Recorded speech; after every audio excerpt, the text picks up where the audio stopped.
Hi folks, today we're going to talk a little bit about the pin setting of the GS-98 pin setter. If you've seen some of my previous videos on the Brunswick AA2 pin setter, when the machine sets of pins, the pins are loaded into what they call buckets, deck chutes, which is basically a funnel shaped chute. Now, the GS-98 uses this here. It's called a pin holder. The pins in this machine are loaded laying down as adverse to standing up.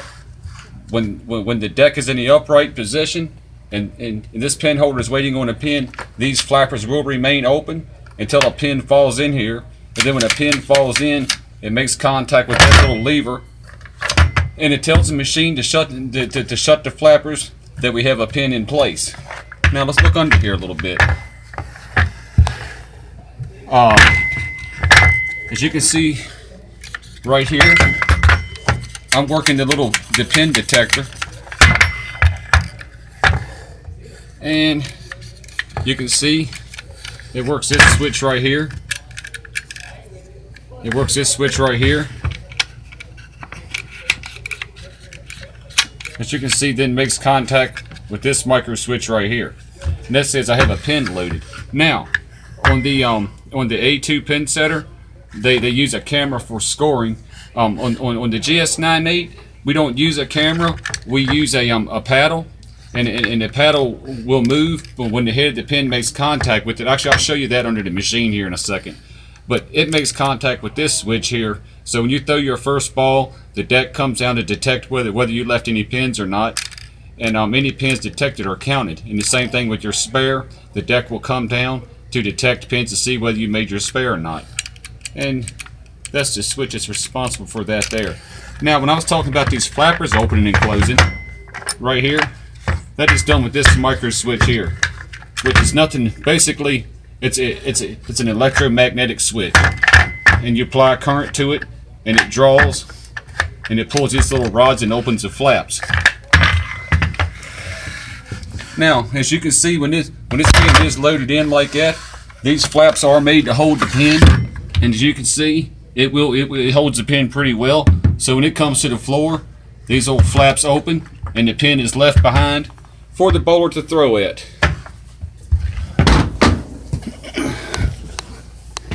Let's take a look under the machine here. Now this is the paddle I was talking about. It's responsible for scoring the pin. When the deck comes down, the head of the pin makes contact with this paddle and pushes it up.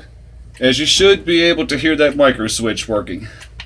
And these here are your scissors, just like on the Brunswick AA2 machine, so it picks your spare up the same way, except for on the Brunswick AA2, these here are worked by cable. These scissors here on the GS-98 are worked by a little shaft and a pulley system here. As you can see, well, it's a little gear system. You can see the little gears working there, and this will spin, and as you can see, the scissors are closing. And this shaft will spin the opposite direction to reopen the scissors, resetting the pin for your spare. If you look in the back here, instead of a shaker board, this here is a transport band which moves the pins toward the back of the machine to be picked up by the elevator and distributed through the machine. This here works a lot like a transport band at a grocery store would. You know, you put your groceries on there and they move to the front of the line so you can pay for them. That's basically what this is, just a lot wider.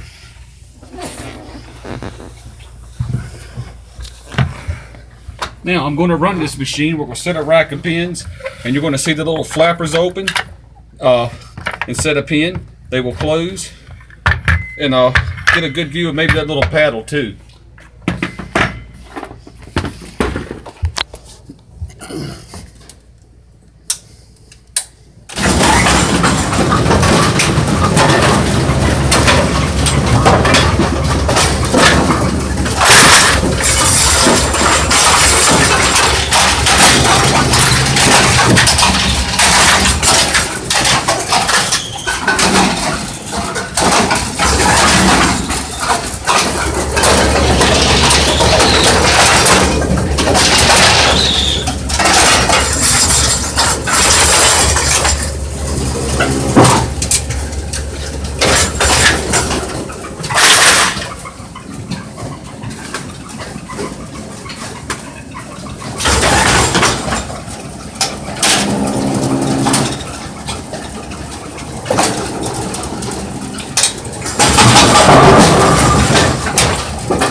Sorry about that, folks. Let's take a look under here, see what's going on.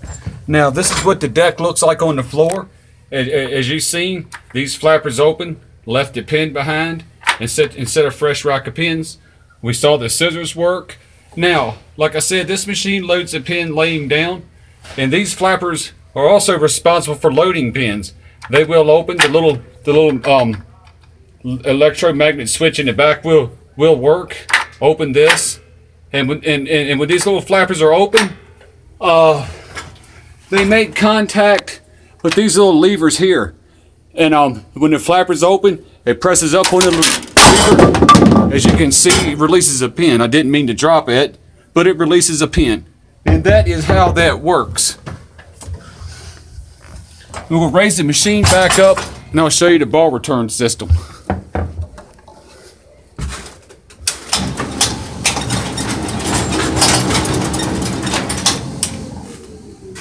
Okay.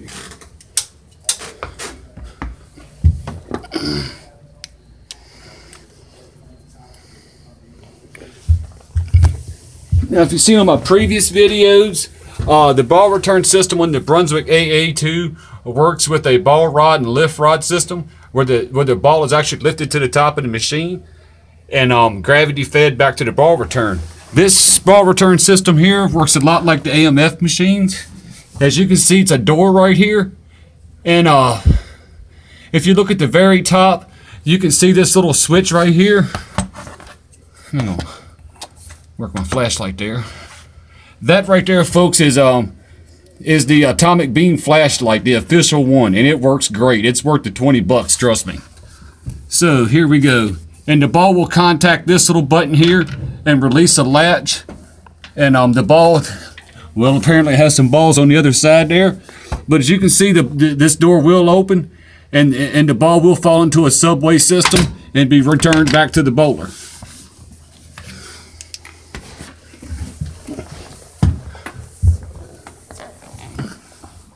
And here soon I will do another video on pin delivery with the GS-98, but I just limited time tonight, so just a little bit of a rundown of the GS-98, and we can do a quick review here.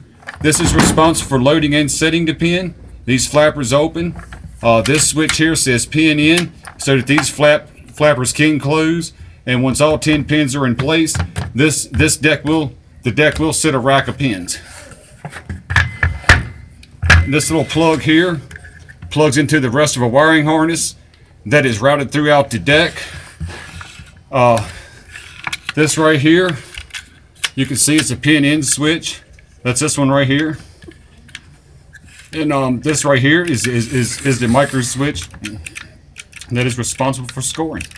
And a shaft does go through here, so it's able to rotate. You got 4 bolts that go through here and a metal strap on the back of each side here that holds it in place. And that's pretty much the pin setting of the GS-98. Thank you for watching. Hope you enjoyed this video.